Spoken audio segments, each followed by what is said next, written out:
everyone, welcome to the show. This is Bethany Stricker. I'm a home birth midwife and birth center midwife here in the DFW area. I'm so glad you've tuned in. I hope you enjoy the interview we have for you today with Grace. She is a mom of two, wife of 4 years, and experienced hospital birth and home birth. So if you have enjoyed the podcast, you can now support the podcast at the link below. Just go to the Libera Pay website, and it just helps support the podcast to keep going. So welcome to the show, Grace. Thank you for being willing to come on and share your story. I'm excited. I'm excited to have you too, because you have just a unique perspective with all your different pregnancy experiences. So yes, thanks for coming on. Of course.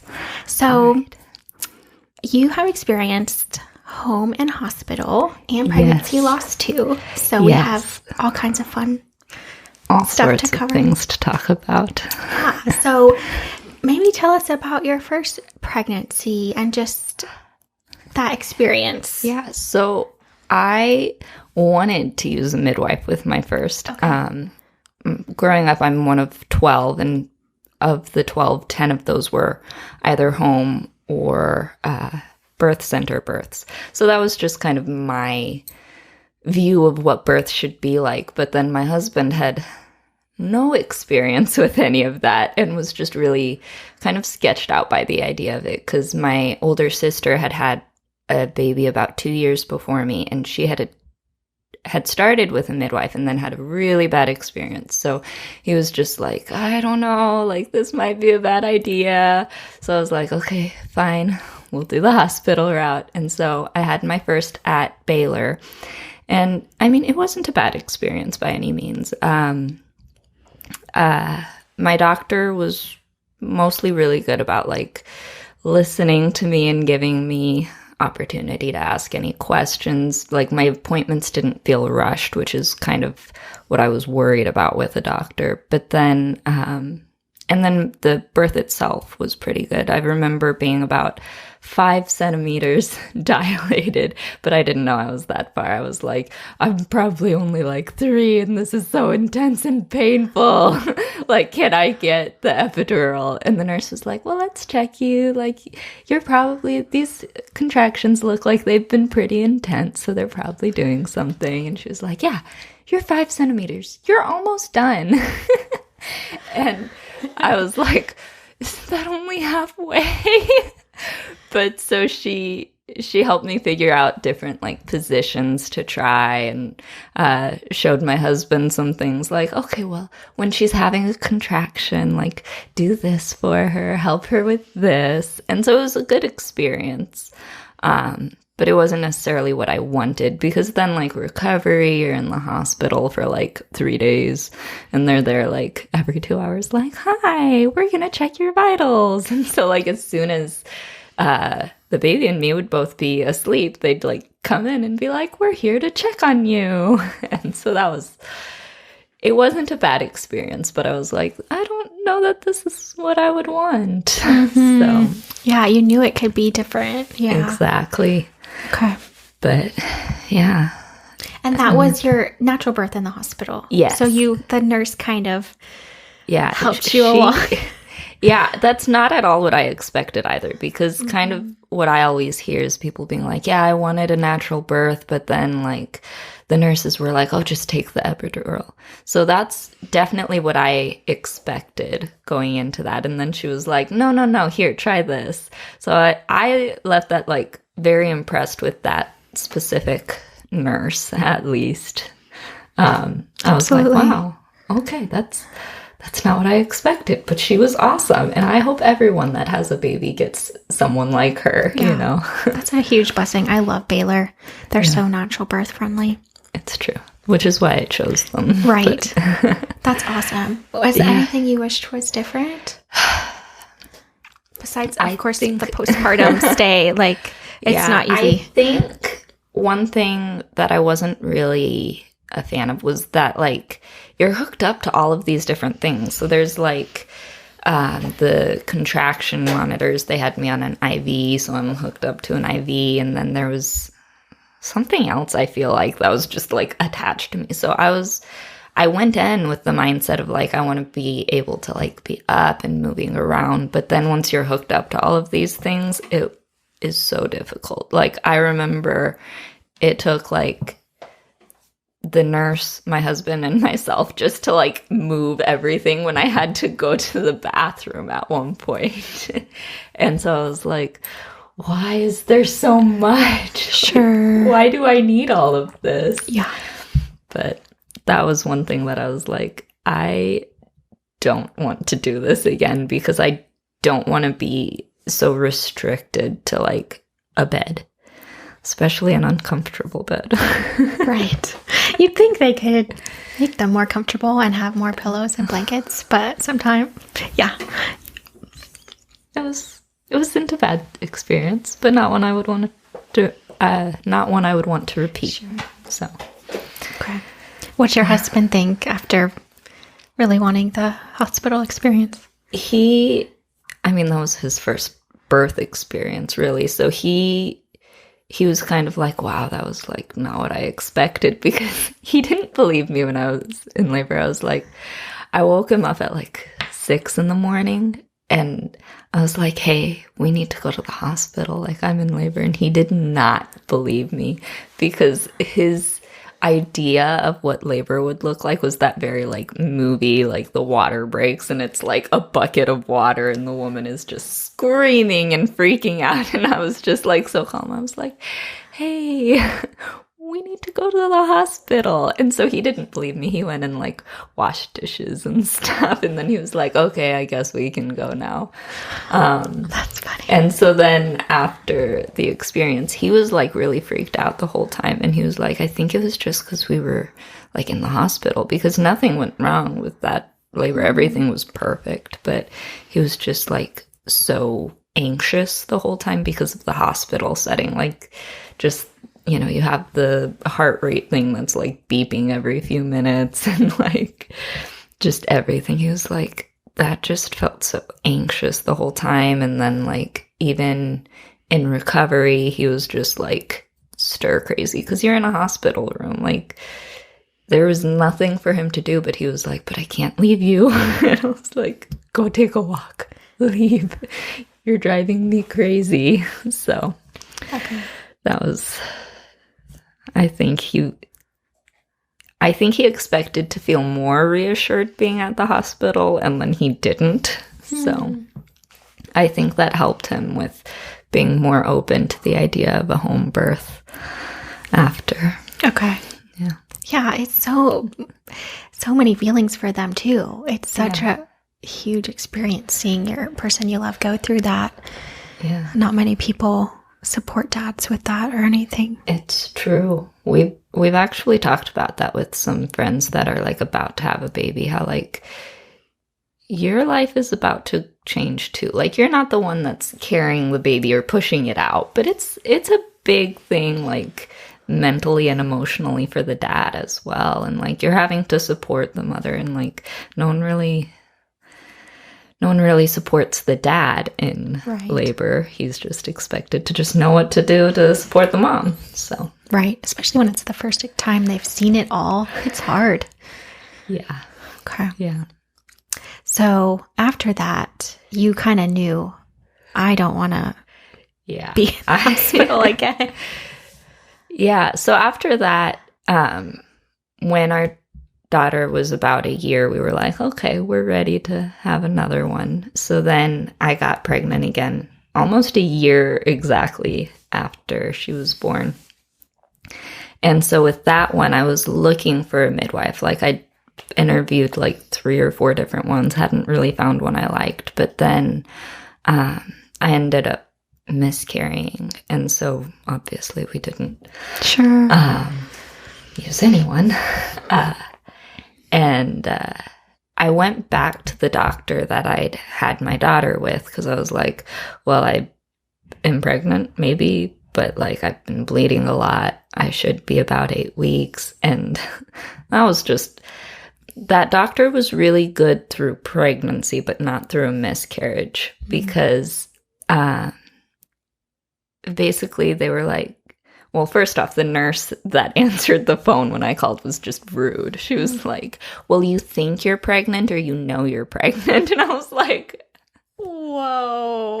Here I am, like, trying to hold it together because I'm, like, miscarrying. And she's like, you think you're pregnant or you know you're pregnant? And I was like, okay.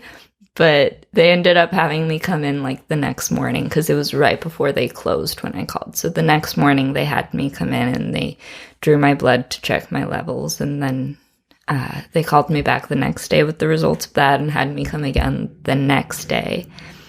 And then after that, they were like, they didn't call me with those results. It was 3 weeks later. I'd been, like, calling them, like, hey, just wanting to know what those results are. And finally, after 3 weeks, they called me back and they were like, yeah, so you miscarried and if you want to come in again. And so I had, like, my yearly physical or whatever already scheduled for that week because I'd made that appointment before I was even pregnant.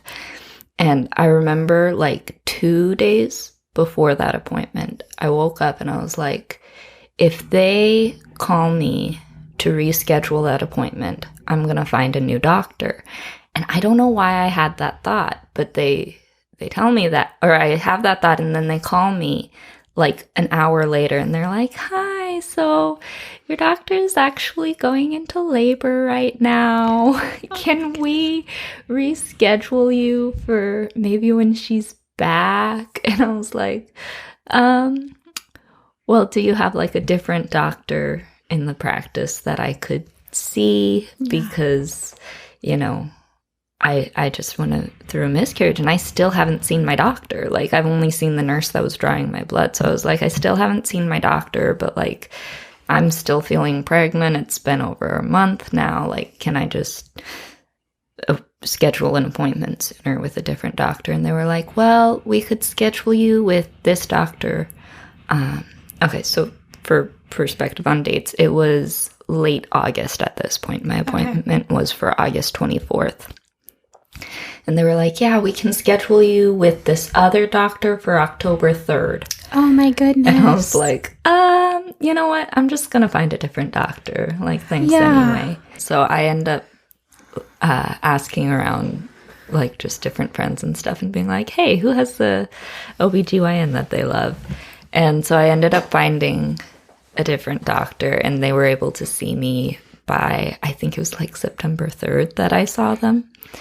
And so that was a really good doctor that, because I went in and it was just for, like, a physical was what the appointment was. And since it was my first appointment, like, she actually took me into her office and was like, let's sit and talk. Like, let's get to know each other, see that we're a good fit. And I was like, I have never seen a doctor do that before. I was very surprised by that. That's awesome. So, yeah.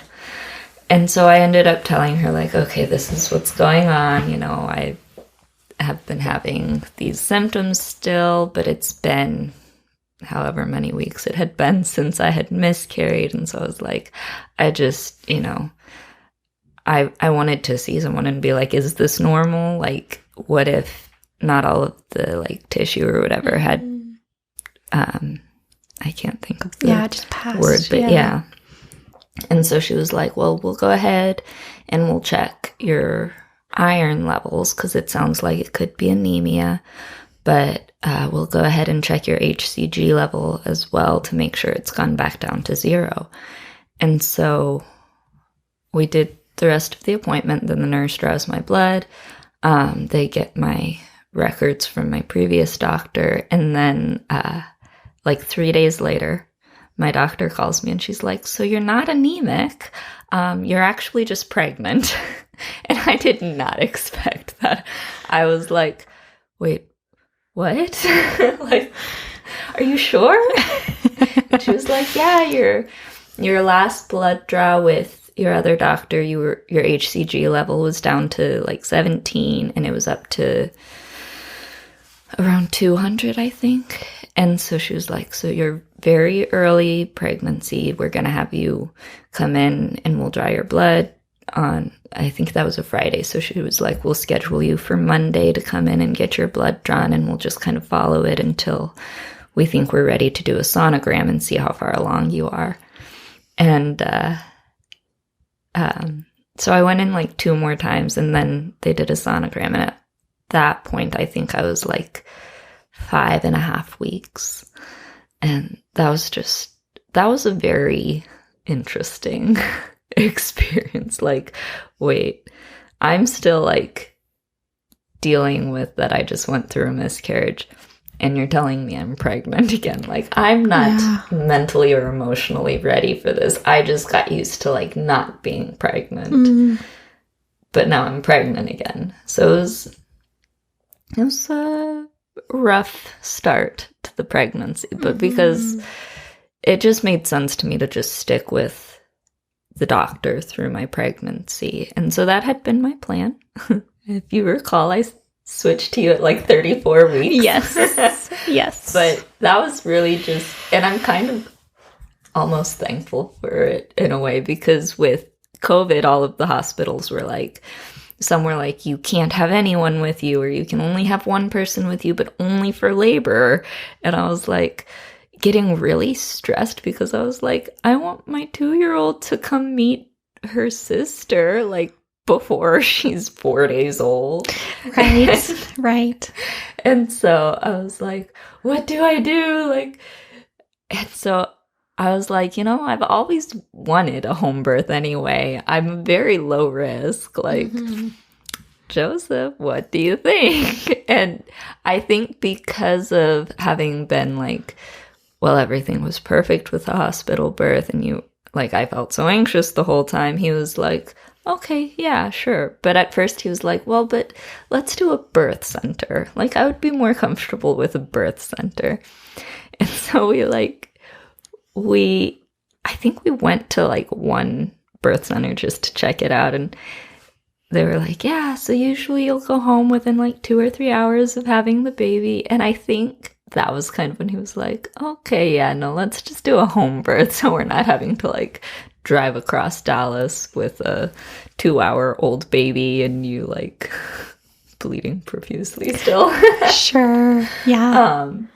And so then we were like asking around, and one of my friends was like, oh, well, you should use my midwife. She was amazing. And then I found out actually like half of the women at my church use you. So I was like, okay, see, she's solid. We're not going to have a bad experience like my sister. Aw, yeah. So switched at 34 weeks, which was fun. Not really something you want to do at 34 weeks pregnant, but I have no regrets. Aw. It's a lot to switch late. Yeah. Yeah. But I mean, really, I'm very glad that I did, because I feel like, because my labor ended up being kind of long compared to what I thought it would be.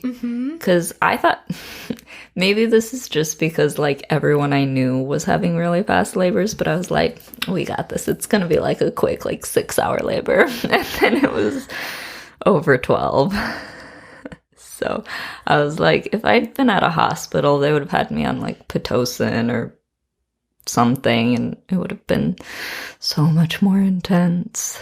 And I just didn't want to do that. So how do you feel like that pregnancy was with having a term birth and a miscarriage before?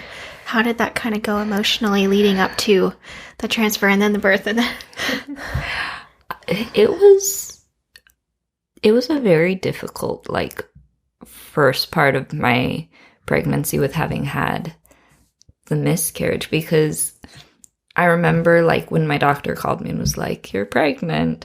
I wasn't with Joseph at the moment, so I like hang up with her, call him, and I'm like, hey, I'm pregnant. And he was like, are you for real right now? Like, is that even possible? And I was like, yeah. And then when I got off the phone with him, I was like in my car, and I just like sat there for a few minutes, and I was like, what am I feeling right now? Like, I wasn't even excited yet, because I was like, there was kind of this thought in my head of like, but this isn't the baby that I wanted, you know? Like, not that I don't adore my daughter. Of course. She's the best freaking baby on the planet. But at that moment, I was still, I think it had been 6 weeks at that point since my miscarriage. And I was just like, I'm still grieving this.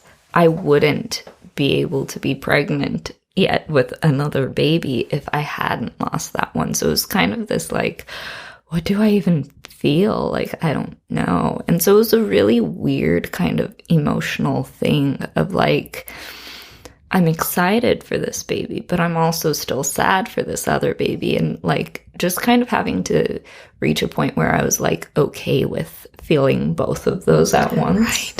Right. Which, shout out to Daniel Tiger with his, no, my daughter is obsessed with Daniel Tiger. And there's this one thing, like literally, I know this sounds so silly, but I would be sitting there and I'd be like, I don't know what I feel. And I'd hear her watching this. And there's this one episode where they're like, sometimes you feel two feelings at the same time. And that's okay. Yeah. And I was like, it's okay. Yeah.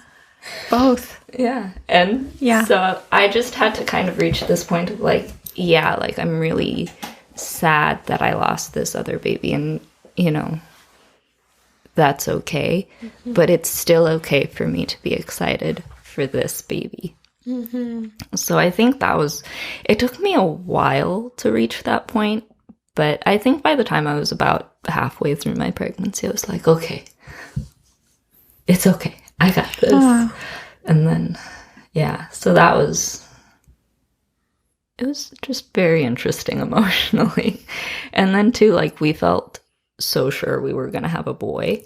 And then when we got the sonogram to like find out the gender, the sonographer was like, I think it's a girl, but don't paint the nursery. Like, if I've ever been wrong, this would be the time. So we were like, now what do we do with this? Like, there were a lot of, and that's not like a big thing. And obviously it's like, well, we just want the baby to be healthy. But it was still just kind of like, so is it a girl? Should I be excited for a girl? What if it ends up being a boy and I'm excited for a girl? Or like whatever. So then that was like another added like weird kind of thing. And I was like, why is this pregnancy like this? Yeah. But she was a girl and she's perfect and we love her. She's the sweetest. She is. She's sleeping through the night at 2 weeks old. Mm-hmm. She's basically the best baby on the planet. Yeah. Yeah. But pregnancy has so many, like, it's so bittersweet a lot of the time. Yeah. It is. I mean, even like, okay, so then I reached this point where I'm like, okay, I'm excited. Like, thank God this pregnancy is going really well. The baby's healthy. Everything's perfect. And then like around 34 weeks was when I reached the point where I was like, I'm done being pregnant. I cannot do this anymore. And I was like, I'm so uncomfortable. I'm hating every moment of this. Sure. And so I was like, this kid needs to come out. And for some reason, I don't know why, but for some reason I got it in my head like, yeah, she's totally going to come early and it's going to be a fast labor. So I don't know why I thought that was going to be what was going to happen, but I did. And then she ended up being 5 days late and I was in labor for over 12 hours. So that kid did not do anything the way I expected. She had to write her own story for everything. Yes. She's her own person. Aww. How do you feel like midwifery care was different? Or even just the prenatal part from seeing your doctor? I feel like I felt much more in control of kind of what was happening with my own body. Because like, even just with a doctor, you go in at 36 weeks and they're like, okay, undress from the waist down. We're going to check your cervix. Sure. And it's even like, even if you don't really want that, that's like what they're going to push. And obviously you have the right to say no, but they don't really present it in the way that you have the right to say no. Right. It's not optional, or it doesn't appear optional. Yeah. It's very much like you can say no, but you're going to kind of have to fight to say no. Whereas like, with you, there was never that. I mean, even when you got there when I was in labor, you were like, do you want us to check or not? Like, that's up to you, whatever you're comfortable with. And I think just kind of that, like, knowing that if I say, hey, this is going on with me right now, this is how I'm feeling right now, that it would be like, okay, well, let's talk about that. Let's figure this out, as opposed to like, hey, this is what's going on with me right now. Okay, well, I don't think so, so we're not going to deal with it. Yeah. Just like, never really believing you. Yeah, it's like you have, with a doctor, even like a really good doctor who's good about listening, I feel like it's still more of this like this is what they were taught and this is how it's going to go. And if you feel differently, you have to prove it to them. Whereas with midwifery care, it's more like, it's very like centered on the client, which makes me feel better as the client, because it's less about like, what is supposed to be happening according to the textbook, as opposed to what is actually happening. Yeah. So just, it felt a lot more like I was in control, because then going back to like at 36 weeks with a doctor, they're like, okay, undress from the waist down, we're going to check your cervix. Whereas like before you guys would even like measure my belly, it's like, is it okay if I touch? And I'm like, what? Like the first appointment, because it was Kim that was doing that for me, and she was like, is it okay if I touch your belly? And I was like, what? Like, that's why I'm here, but thanks for asking. Like, I didn't expect you to measure it any other way, but it was still just kind of this, like, it was really weird to me the first couple appointments, like, so if I said no, would you not? Whereas with a doctor, they're just like, okay, I'm measuring you now, and, you know, they just go for it. There's no, heck, half the time, the doctor isn't even like, oh, sorry, my hands are cold. Sure. You know, it's just, yeah. It's very much a more like, what's good for you, as opposed to, okay, gotta like check all these boxes. So. Yeah, it is a completely, all of it revolves around the patient with us versus everything revolving around the physician. Yeah. That's so interesting. It is. Well, how was it? I know you didn't expect to go overdue, but how was that emotionally and with coping with that? I think it was really frustrating, because on top of like being overdue, we're still in lockdown, so it's like I can't just go somewhere, you know. I can't be like, I'm sad, let's go out for dinner, because I don't want to cook. Like, I still had to be at home, just there, and I was like, but I could be here with a baby in my arms. So it was frustrating, but at the same time, like I just kind of kept reminding myself, like, she's gonna come when it's time. And like, kind of my mantra was like, God's timing is perfect. His timing is better than my timing. Like, just anytime I would be like, why isn't she here yet? Like, no, it's okay. God's timing is perfect. She's gonna come when it's time. And I think by, let's see, I was due on May 15th. So by like the 18th, I was like, it's okay. Am I really excited to be in labor? Like, do I really look forward to that? Like, obviously it was still like, I want her out. But I was like, but I also don't want to be in labor. So it's okay. But I don't know. I guess that was my coping, was like, God's timing is perfect and labor sucks. Yeah. It'll come when it comes. Yeah. Yes. Yeah. But I think too, and this is kind of going back to like the difference between a doctor and a midwife, is like a big part of my discomfort had been, I had really bad lower back pain and kind of some like sciatica issues going on. And I remember like bringing it up with my doctor at like 18 weeks, and she was like, you can try some stretches, maybe try Googling like some different prenatal yoga stuff, but you know, I don't really have an answer for you.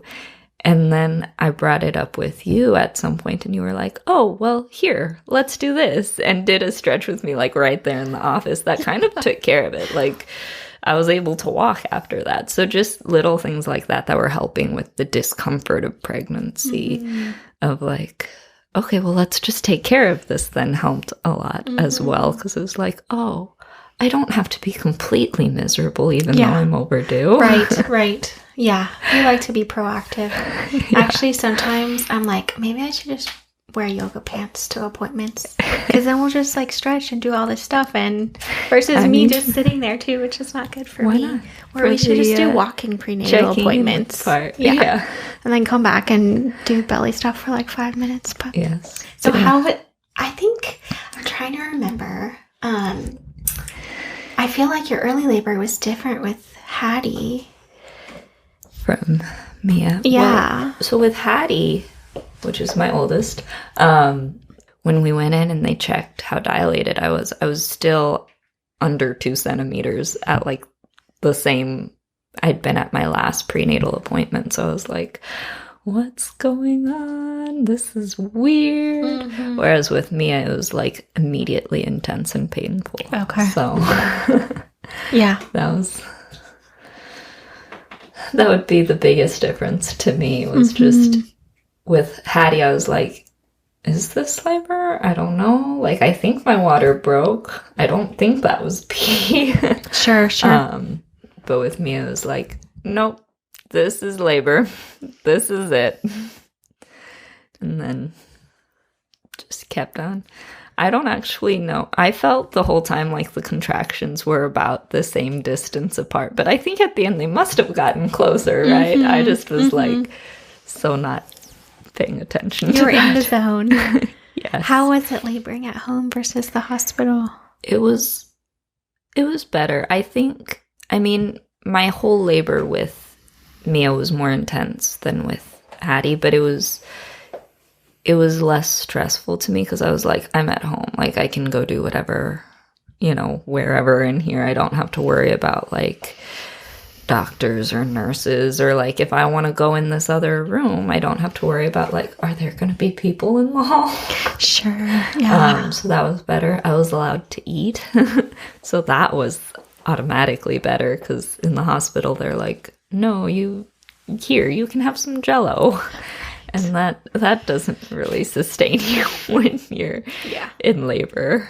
So I would say that was a huge plus to me. And then Joseph was a lot more relaxed because he was at home, so he felt more comfortable. And I think that was kind of the big thing for me, was like, it was just an environment I felt safe in, as opposed to like not, feeling just like, is this okay for me to do? And I wasn't hooked up to 1,000 things, so that was automatically better. Totally. I remember lots of different position changes and lunges and all of the positions. The worst was the peanut ball. Yeah. But it was right after that she came. That's true. That was another thing, though, because, like,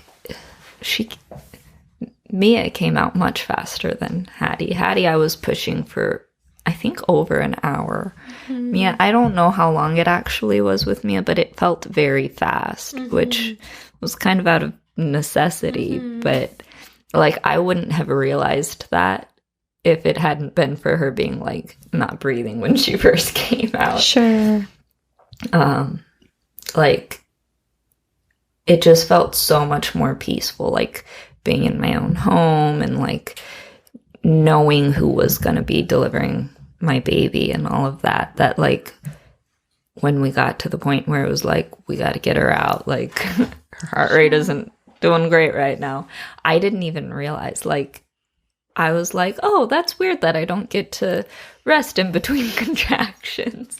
But that was really the only thing that was a clue to me that something was wrong. And whereas in the hospital, the whole time, it felt like we were just waiting for something to go wrong. Like, it was always imminent. Yes. Yeah. Which then everything was perfect, but it felt like something was going to go wrong. Like, I remember being like, I feel kind of nauseous in the hospital, and someone, like, comes rushing in with medicine, and I was like, this isn't that big of a deal. Like, I just feel nauseous, but it was like this, oh no, it's an emergency. She's nauseous. Whereas, you know, it wasn't like that at home. There was no random person I don't know rushing in to give me medicine because I felt nauseous, which I also didn't feel nauseous because I wasn't on Pitocin. So Yeah. Just all natural. Yes. Yeah. I'm so glad. I really, certainly when someone's deciding on a home birth, they often ask about safety and things like that. And often we talk about how even in maybe an emergency or something where it's just maybe not an emergency, maybe just more urgent, we still have time somewhat to explain, like, this is, or at least there's the trust of, I know you, I've been seeing you. If you're saying do this, okay, we're going to do it. So, yeah. Which, even though I didn't start seeing you until 34 weeks, which is pretty late in pregnancy, that's like, you know, what, 6 weeks until your due date? I think we had 6 appointments, maybe. I think so. It was either 6 or 7. Yeah. Because I was late. But even with that, I feel like I had more FaceTime with you than I had with my doctor, who I'd been seeing, you know, since before I knew I was pregnant. And so it was already just more of a trust built up with you than with my doctor just over that time. Plus, with a doctor, you don't actually know if your doctor's going to be the one to deliver your baby. Because I remember that was kind of like a thing I was kind of anxious about, because I was like, well, I know that I trust my doctor, but I don't know if I trust the other doctors that they share call with. And it was like all of the doctors in her practice I had met, and I liked all of them, but they shared call with another practice as well. And I was like, I'm never going to meet any of them unless they're delivering my baby. And then it's too late for me to, like, know if I like them or not, or if I trust them, or for them to even know that, like, okay, like, this is what she wants, or that, like, she's allergic to penicillin, so don't give her penicillin, you know, like, it was just something that it was like, you never really fully feel comfortable with the idea of birth, or at least I didn't, because you don't know who's going to be there. Whereas with a home birth, you know, okay, it's going to be my midwife and these assistants. Sure. Yeah. So. Yeah. Well, looking back, I know we've talked a lot about, like, home versus hospital. What was your favorite thing about your home birth? In kind of a silly way, the fact that I gave birth on my daughter's bed. Yeah. Whatever works. I mean, yeah. Because, yeah. Like, we had, like, the sheet, or the mattress protector and different sheets on it, but, like, I go in to tuck her into her, like, Elsa bed, and I'm like, I had your sister right there. Yeah. And it's just, that's, in a silly way, that's my favorite thing. Yeah. Yeah. Just like, yep. That's not necessarily what I would have expected, but it's what happened. Yeah. I think that was my first time on a little kitty bed. Catching a baby, for sure. Look at that. But, you know, I think that's a good point, because a lot of people feel like they have to live in, like, a certain house and have, like, this separate suite and the birth pool and, like, all this stuff to have a home birth. And I often talk about, like, it just, if you live there and you're comfortable, this is not a big deal. Like, if you have a 1-room apartment with a toilet and, you know, a sink, like, it works fine. Like, you don't need much, you know, when people are low risk. So it's true. It's true. And we bring the rest, you know, other stuff. So. I think really the only thing about having a home birth to me was just, like, I remember having a conversation when I was, like, 38 weeks with my husband about, like, I was just like, we have to make sure the house is always clean now. because what if I go into labor? Like, they're going to come to a dirty house or apartment. And he was like, I'm pretty sure they don't care, Grace. And I was like, but I care. Yeah. So I think that was really like my one thing about like, this would be the only reason I wouldn't want to. But then by the time you're in labor, you don't even care. Yeah. So, yeah. But that was like one of those things for me that I was like, what if they come and my house is a mess? Yeah. I think that's a lot of reasons why people choose birth center, because they don't want to feel like they have to like entertain or anything. But of course, we don't care. Yeah. We're there to see you. Mean, you guys brought, was it knitting? I remember you and Kim were just sitting there knitting or crocheting or whatever. And I was like, that's actually smart. You should have some sort of project you can just bring. I always do, because I feel like if I don't, it's going to be long. Although if I remember it, then I usually don't have time, which is superstitious, but I try to always bring something. How was postpartum and recovery and everything? I feel like in different ways, it was just different from the hospital. I feel like as far as the physical aspect of it, I felt so much better, so much faster. And I don't know if that's because it was like my second or because it was just like the difference of home versus hospital. But in a lot of ways, I just felt a lot better, a lot faster. I mean, with Hattie, I was like, we are not ever having another kid. This is it. And now with Miriam, I'm like, we could have another baby now. Yeah. I mean, I'm not trying yet. But like, I'm already baby crazy again, and I have a baby. And I don't know if that's because postpartum was easier or if it's just because I'm crazy. But that's kind of been my like, okay, see, home birth is the way to go. Yeah. Because you just feel better about the experience in the end. Yeah. I love that. That's awesome.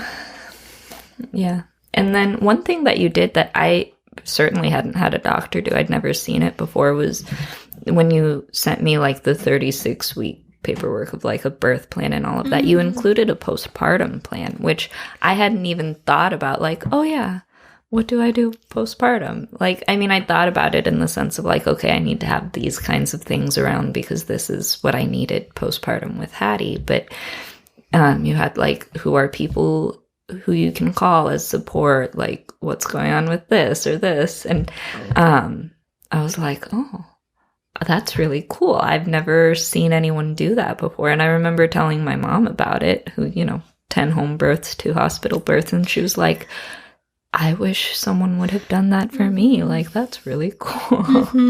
So that was something that actually helped me prepare more, was like, oh, I hadn't even thought to think about these things. And now I have a plan for it. And I don't think I ended up really needing any of like the different support if this goes wrong or whatever. But it was reassuring just to know like, okay, I've thought through this. So if there is something, I'm ready.